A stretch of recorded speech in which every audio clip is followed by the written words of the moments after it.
भाई साहब इसमें पेट्रोल है, 1 लीटर हमने पेट्रोल डाला है इसमें। ये दूसरे बोतल में पानी है, इसमें और कोई अरबी फारसी नहीं है। आप देखो और सीखो, दोस्तों को शेयर करो ताकि हर घर में अपना गैस की सहूलत हो जाए। ये दोनों में 1 लीटर पेट्रोल, 1 लीटर पानी डालो। ये नलकी जैसी लगे हुए हैं, ऐसे नलकी लगा लो। ये सामने चूल्हा रखा हुआ है आपके सामने, कोई फराड नहीं है। ये कंप्रेसर है जिसको बोलते हैं गैस कंप्रेसर। ये बाजार में 1000 रुपये में मिलता है, ज़्यादा महंगा भी नहीं है गैस कंप्रेसर।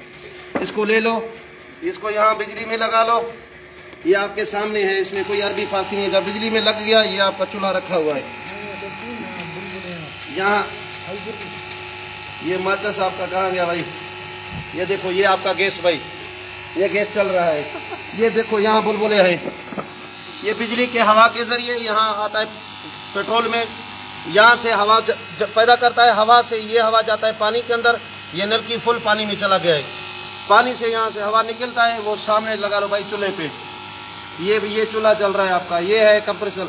ये 1 लीटर भाई आपका 1 घंटा, अगर दिन में रोज़ाना 1 घंटा इस्तेमाल करो तो 20 दिन आपका चलेगा। अगर मुसलसल इसको चलाओ तो 20 घंटा ये 1 लीटर निकालेगा।